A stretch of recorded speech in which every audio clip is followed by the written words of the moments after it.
Next ఇప్పుడు MS ఆఫీస్లో Microsoft power point ఎలా వర్క్ అవుతుంది అనే దాన్ని మనం చూస్తాం. అయితే ఇక్కడ మైక్రోసాఫ్ట్ పవర్ పాయింట్ అనేది ఒక ప్రజెంటేషన్ సాఫ్ట్వేర్.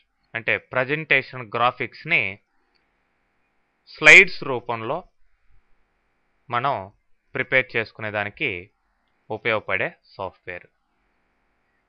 మరి ప్రజెంటేషన్ అంటే మీరు మీటింగ్స్లో కావచ్చు, అంటే మీరు ఏదైతే ఎక్స్ప్రెస్ చేయాలో లేదంటే ఏదైతే చెప్పదలుచుకున్నారో మీటింగ్లో కానీ వేరే ఎక్కడైనా కానీ దాన్ని ఎఫెక్టివ్గా అందరికీ ఎక్స్ప్లెయిన్ చేసేదానికి, వాళ్ళకి అర్థమయ్యేదానికి ఈ పవర్ పాయింట్ స్లైడ్స్ అనేవి ప్రిపేర్ చేస్తారు. మరి ఈ పవర్ పాయింట్లో మీరు ప్రిపేర్ చేసిన స్లైడ్స్ వల్ల కూర్చున్న ఆడియన్స్ మీ కంప్యూటర్కి కనెక్ట్ చేసున్న ప్రొజెక్టర్ ద్వారా క్లియర్గా బ్రీఫ్గా ఇన్ఫర్మేషన్ని స్క్రీన్ మీద చూడగలుగుతారు. సో అక్కడ స్క్రీన్లో వచ్చే స్టెప్ బై స్టెప్ స్లైడ్స్ని మీరు మామూలుగా మైక్ పెట్టుకొని సైడ్ ఎక్స్ప్లెనేషన్ ఇవ్వడం జరుగుతూ ఉంటుంది. సో ఇప్పుడు ఆల్మోస్ట్ అన్ని మీటింగ్స్లో కూడాను, అంటే గవర్నమెంట్ రిలేటెడ్ మీటింగ్స్ కావచ్చు, లేదంటే ప్రైవేట్ ఆర్గనైజేషన్స్ మీటింగ్స్ కావచ్చు, వాటిలంతా కూడా పవర్ పాయింట్ స్లైడ్స్ ముందర ప్రిపేర్ చేసుకొని దాని తర్వాత దాన్ని అనుసరించి స్పీచ్ అనేది ఇవ్వడం జరుగుతుంది. మరి ఈ పవర్ పాయింట్లో తయారయ్యే ఫైల్స్కి ఎక్స్టెన్షను పీపీటీ ఉంటుంది. పవర్ పాయింట్ ప్రజెంటేషన్ అనమాట. ఎక్సెల్ అయితే ఎక్స్ఎల్ఎస్, ఎంఎస్ వర్డ్ అయితే డిఓసిఐ, ఇక్కడ పీపీటీ ఫైల్ ఎక్స్టెన్షన్. మరి ఇక్కడ మనం ప్రిపేర్ చేయాల్సిన ఈ ప్రజెంటేషన్స్ చూసేదానికి చాలా సింపుల్గా ఉండాలి, ఎఫెక్టివ్గా ఉండాలి, అండ్ ఇన్ఫర్మేషన్ ఏదైతే అవసరమో మెయిన్ పాయింట్స్ అవన్నీ కూడా అవుట్లైన్ చేసి హైలైట్ చేయగలగాలి.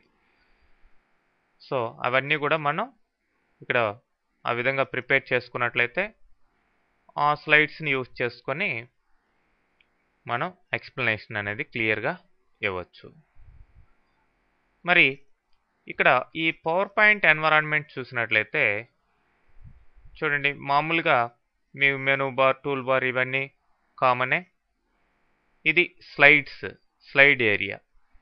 ఇక్కడ మీరు ఈ స్లైడ్స్ని ప్రిపేర్ చేసుకొని వాటికి రకరకాల ఫార్మాట్ సెట్టింగ్స్ అంతా కూడా పెట్టి ఈ స్లైడ్లో ఏమేమి పెట్టుకోవాలో, పిక్చర్స్ అయితేమి, డేట్ అండ్ టైమ్స్, బాక్సెస్, ఇవన్నీ కూడా చార్ట్స్, టేబుల్స్ ఇవన్నీ కూడా వీటిలో ప్లేస్ చేసుకొని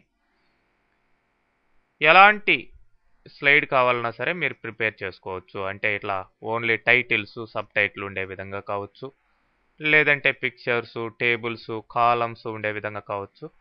ఈ విధంగా అంతా రకరకాలుగా ప్రిపేర్ చేసుకొని, అంటే ఇక్కడ format menu, insert menu and మెయిన్గా వ్యూ మెనూలో కొన్ని ఆప్షన్స్, మెయిన్గా వచ్చేసి స్లైడ్ షో మెనూలో ఉండే ఆప్షన్స్ అన్నీ ఇక్కడ కొత్తగా రావడం జరిగాయి.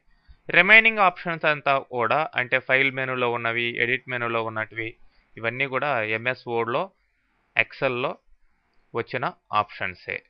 ఓకే, సో ఇన్సర్ట్లో కూడా చాలా ఆప్షన్స్, ఇవన్నీ ఈ పిక్చరు ఇట్లాంటివంతా కూడా మీరు వర్డ్లో చూస్తున్నారు.